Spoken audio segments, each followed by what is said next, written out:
Hello my dear students.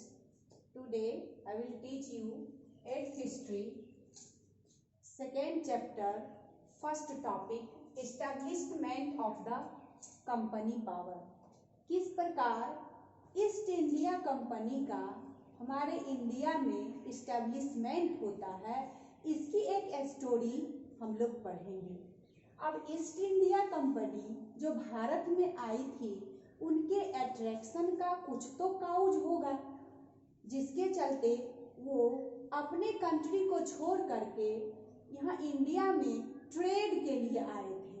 तो इस प्रकार हम देखते हैं कि वहाँ पे उस समय 1600 से लेके 1800 तक में एक मर्केंटाइलिज्म रिवॉल्यूशन चली थी। ये मर्केंटाइलिज्म क्या है? The ideology of mercantilism was based on the principle that a business enterprises should make profit mainly through trade. It means mercantilism का मेन मीनिंग होता है कि आप ट्रेड के जरिए आप ज़्यादा से ज़्यादा प्रॉफिट कमा सकें। अब ये प्रॉफिट मुझे कब होगी? जब आप रॉ मटेरियल्स को कम प्राइसेस में चीप रेट पे खरीद करके फिनिश्ड गुड्स को आप ऊंचे दाम पे बेचेंगे, तब आपको प्रॉफिट प्राप्त हो सकेंगे। तो इस प्रकार हम देखते हैं कि ईस्ट इंडिया कंपनी यानी 17th सेंचुरी से लेकर के 18th सेंचुरी में ढेर सारे कंपनीज भारत आई थी, जिसमें कि आपको पोर्टुगीज है, डच है, फ्रेंच है, ब्रिटिश है, ये सारे यहाँ आए थे। लेकिन यहाँ पे ध्यान देने योग्य बात है कि आखिर इनके अट्रैक्शन का काउज क्या था? तो इनके अट्रैक्शन का काउज जो था वो यहाँ के इंडियन कॉटन और सिल्क था, जो कि इनकी अच्छी fine quality of Indian cotton और सिल्क जो प्राप्त होते थे।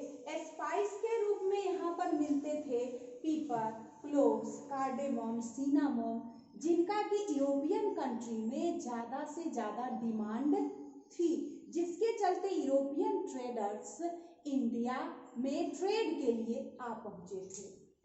अब ट्रेड में मुझे तब ज़्यादा से ज़्यादा प्रॉफिट होगी जब ट्रेडर के रास्ते में कोई कंपटीटर नहीं हो तब। लेकिन यहाँ पर हम देखते हैं कि ट्रेडर में कंपटीटर की भी संख्या ज़्यादा बढ़ रही है। इसमें पोर्टुगीज, डच, फ्रेंच, ब्रिटिश भी हैं। अब इसमें ध्यान देने योग्य है कि सबसे पहले भारत में कौन ट्रेडर पहले आए थे? तो फर्स्ट आने वाले ट्रेडर थे पोर्टुगीज, सेकेंड में थे आपको डच, थर्ड में थे ब्रिटिश और फोर्थ में फ्रेंच आए थे। अब इसमें पोर्टुगीज का जो ट्रेडिंग सेंटर है वो कोचीन, गोवा, दमन और दीव बनाए थे। डच अपना ट्रेडिंग सेंटर के रूप में पुलिकट, सूरत, चिनासू, कासिम बाजार, पटना, नागापट्टनम और कोचीन को बनाए थे। और फ्रेंच अपने ट्रेडिंग सेंटर के रूप में पुदुचेरी, जिसको हम लोग पांडिचेरी भी बोलते हैं, और चंद्रनगर और माहे को बनाए थे। अब ये जो ब्रिटिश हैं, जिनकी कहानी अभी से हम लोग शुरू करेंगे, ये अपना सबसे पहले ये ट्रेडिंग सेंटर के रूप में सूरत को चूज किए थे। तो यहाँ ब्रिटिश ईस्ट इंडिया कंपनी जो बनी थी, ये ब्रिटिश ईस्ट इंडिया कंपनी को वहाँ के इंग्लैंड के क्वीन एलिजाबेथ फर्स्ट ने इसको 31 दिसंबर 1600 में इनको ग्रांट किए थे। फिर यहाँ पे आने वाले ट्रेडर के रूप में सर थॉमस हैं, जो मुगल एम्परर जहांगीर के दरबार में ट्रेड के लिए अनुमति मांगे थे और सूरत में अपना फर्स्ट ट्रेडिंग सेंटर बनाने के बाद हुगली नदी के किनारे 1651 में फर्स्ट फैक्ट्री की इस्टेब्लिशमेंट किए थे। अब हम यहाँ पे ध्यान देंगे कि ब्रिटिश ये पोर्टुगीज, डच से बार बार इनका कन्फ्लिक्ट होते रहता था और इनको यहाँ से आउट करने का उपाय सोचते रहते थे। जब ये पोर्टुगीज को यहाँ से आउट कर दिए, फिर डच को आउट कर दिए, फिर ये लास्ट में बचते हैं फ्रेंच, तो ब्रिटिश और फ्रेंच के बीच में एक वार होती है जिसका कि नाम पड़ता है कार्नेटिक वार।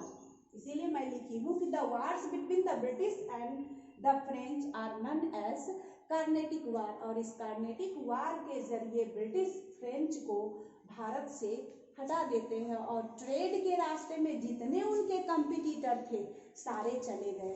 अब हम देखते हैं ब्रिटिश कंपनी भारत में अपने पावर को किस प्रकार फैलाते हैं। तो नेक्स्ट वीडियो में मैं इसके बारे में बतलाऊंगी। धन्यवाद।